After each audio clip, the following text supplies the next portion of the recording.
Hello, I am the Randomizer 12, and today I will be going through a few Spider-Man themed games 20 years from the past. I still have possibly hundreds of games to get through, so be sure to subscribe if you are interested in more retro or even just FPS gaming. Anyway, I'll get straight into it. Throughout the early 2000s, the Marvel character known as Peter Parker or Spider-Man skyrocketed in popularity. As a result, a ton of Spider-Man themed games were released for consoles like PlayStation.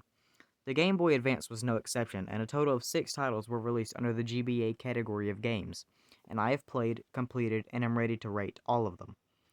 The entire collection took me a total of 13 plus hours to complete, all while using mobile controls, might I add. You can find almost all the footage of each of my playthroughs here on my channel, without commentary and each complete. As I go through these, I will go in order of release, starting in 2001 and ending in 2007.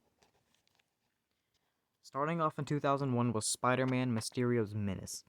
This game has no tutorial, and the levels were a tad on the easy side. Granted, I was using the easiest difficulty. The campaign was good but fairly short, graphics weren't bad, and the boss fights weren't really anything special compared to the normal levels.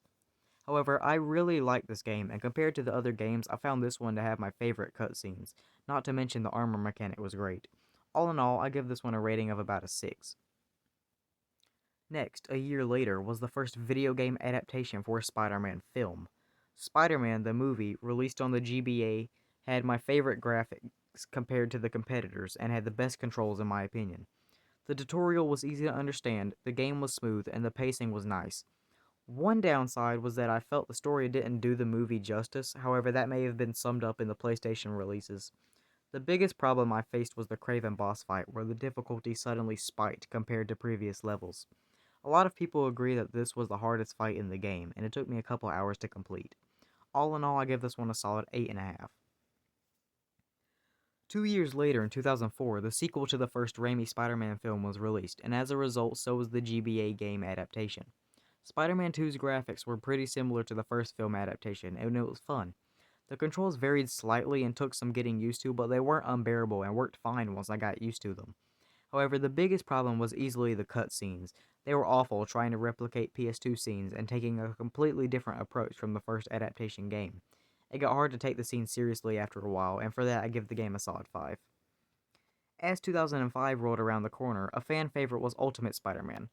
The GBA release was also very good.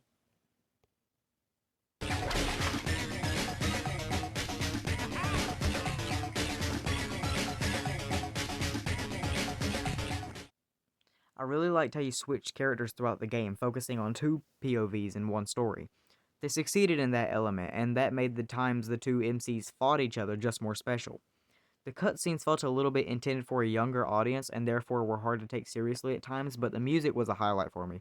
The composers did a great job working on the soundtrack, and the levels weren't too repetitive. I'll give this one a good rating of an 8.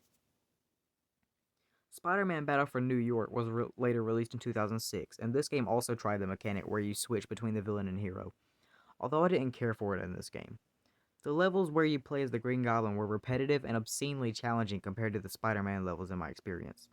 Still, to give credit where it is due, the story introducing Spider-Man as more of a criminal and risk to the city in the eyes of the public instead of a widely known hero was really interesting and cool, and the boss fights, while not too challenging, were pretty fun.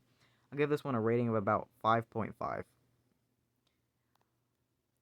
Lastly, in 2007 was Spider-Man 3. This game has a big sprite change between Spider-Man 2, and I didn't really care for it. Still, the cutscenes for a GBA game looked really good, like straight from a Raimi movie. The plot needed a bit of work in the terms of explaining things better, and some of the boss fights felt sort of pointless.